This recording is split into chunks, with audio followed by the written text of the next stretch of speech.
So ito na po ang bulong natin. So yan guys, yung bulong natin, oh.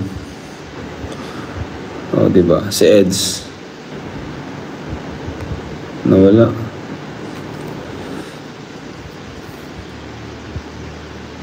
Yan na yung bulong natin. Ano guys, yung bulong natin. Okay na ba? Issue, tama na yan. Guwapo. Ayan. Edsy. Ayan guys, oh, Edsy. Pambihira.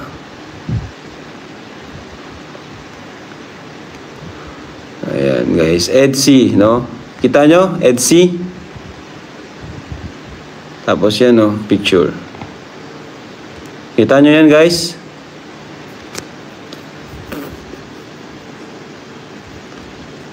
Ayan.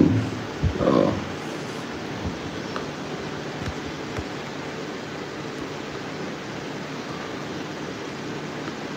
Ayan na guys. Okay na yung kubulong. Oh, ayan na. Ayan na guys. Yung bulong.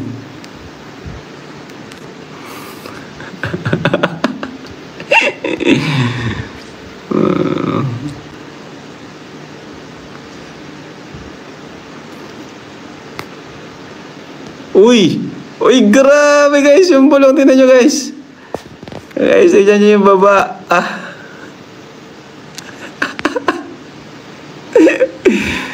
Grabe guys. Oh, grabe guys. Nabasa nyo ba?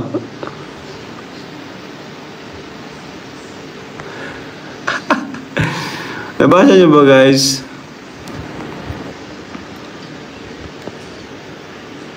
Ayan na guys, oh.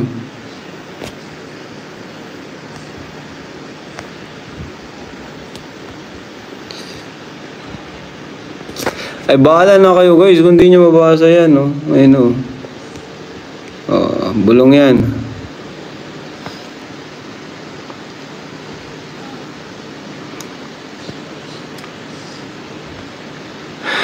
Di mabasa. Di nila mabasa guys. Yan. Sa GC namin yan. Kaming tatlo lang nasa GC. Ayan, oh. Ang pangalan ng GC ay Edsy. Yan. Diba? Pangalan ng GC namin Edsy. Lahat naman yan may GC yan. Jomcar, may Edsy yan. Danjoy. Siyempre pag na-vlog kami, dyan ako na-update sa kanila. Ayan, nag-send ako ng picture ni Eds. Tapos ito yung sabi ni ni Biancy, oh. Grabing pogi naman ni Habi. Ay, grabe na. Ayan guys, oh. Grabe guys. Sorry na Biancy, ah. Sorry na. Sorry na kung naibulong ko.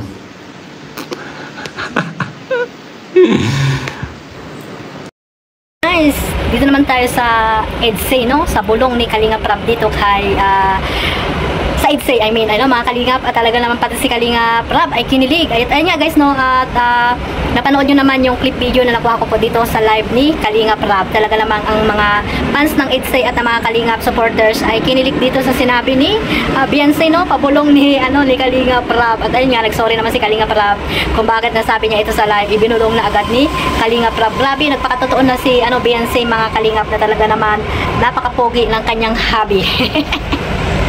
Sana nga si Edo na talaga yung para kay Biancy, no, mga Kalingap, kasi nga napakahaba pa ng panahon na aantayin ni Kalingap Edo dito kay Biancy, pero alam ko naman na makakapag-antay din itong si Edo dito kay Biancy. Sabi niya nga, bata pa si Biancy, hindi siya advantage. Ayun, hindi siya magti-take advantage dito kay Biancy kasi nga napakabata pa niya. Mahirap din masaktan, di ba? Syempre, mga Kalingap.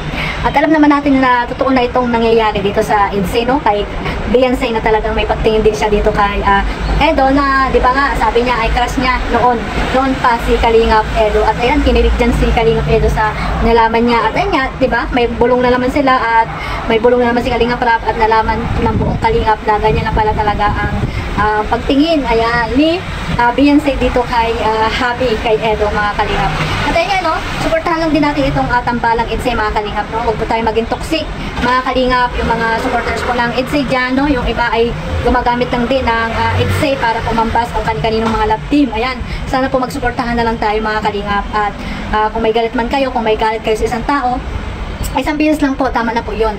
Para po hindi maging toxic po ang inyong community. Dahil yan po yung ayaw na ayaw ni Kalingap Rab at syempre ni Kalingap Edo, mga kalingap, no? At syempre yung iba naman talaga dyan ay nanggagamit lang, no, ng halimbawa ng love team na EDSA. Ayan, ginagamit lang nila yung pangalan ng love team para makapangbas, no? Pero hindi talaga yan sila mga totoong sumusuporta sa mga love team, mga kalingap. Sila po ay mga ano lang, no, manggagamit lamang. At ayun, yung iba naman talaga ay hindi rin natin masisisi yung mga basher na talagang ganun ang pagsuporta dito sa love team, no, mga kalinga. Pero sana ay yung pambabas nyo po ay hindi naman po below the belt, no. At alam naman natin na may mga kanya-kanya yan silang mga katangian. Huwag po natin ipagkumpara yung mga tawag dito, mga love team, mga kalingap, kasi isa lang po tayo sa community ng team Kalingap. Ayan guys, no, sana suportahan natin ito. At yung hindi pa nakapanood ng ano na yan, live ni Kalingap Rab, ayan, panoorin nyo po yung buong video. At yan po malalaman nyo po lahat ng kilig at mga usapin, mga kalingap, no.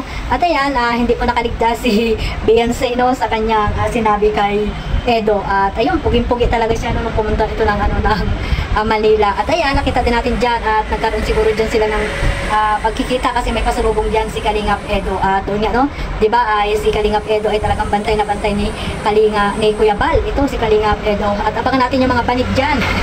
So, kay Kalingap Edo na dadalhin dito kay Beyonce, no, yung mahiwagang banig. So, ayan guys, supportahan lang po natin lahat, mga kalingap. At kung sino mo po yung paborito nyo, ay mag-focus po kayo sa inyong pagmamarathon. At sana po ay magkaroon pa ng mahabang ano tong love team ng EDSA, no. Maging matatag pa rin po katulad po ng Jomcar. Matatag po sila ngayon at syempre anniversary din pala ni Beyonce sa Kalingap, no, sa October 11. Ayan, happy anniversary kay Beyonce. Pareho pala sila, sabay sila ni Carla. Sana ay tumaba pa ang pagsasamahan nyo bilang isang Kalingap Angels at dito po sa Team Kalingap na mula noon hanggang ngayon ay talagang nandiyan po ang pagtulong. At yan, abangan din po natin yung pupunta nila ng Japan, yung ribbon cutting ng bahay ni Beyonce na napakaganda, mga kalingap. Abangan din po natin yan. Ayan. Huwag niyo pong kalimutang suportahan si Kuya Bal at syempre yung ating founder. Ayan, isama niyo rin po sa pagmamarathon at yung mga charity works ni Kalingap Edo. Hanggang dyan lang po, mga kalingap. Huwag niyo pong kalimutang suportahan din si Ate Edna, syempre si Kalingap Rab, yung mga love team niya, yung mga beneficiary niya na ina-upload niya po sa isang channel niya, no, Rab Matubang. Ayan, suportahan din po natin silang lahat ng mga charity vlogger po dyan sa andang man lugar po dyan sa Pilipinas. Ayan, mag-ingat po tayo lahat, mga kalingap. God bless us all. Bye-bye.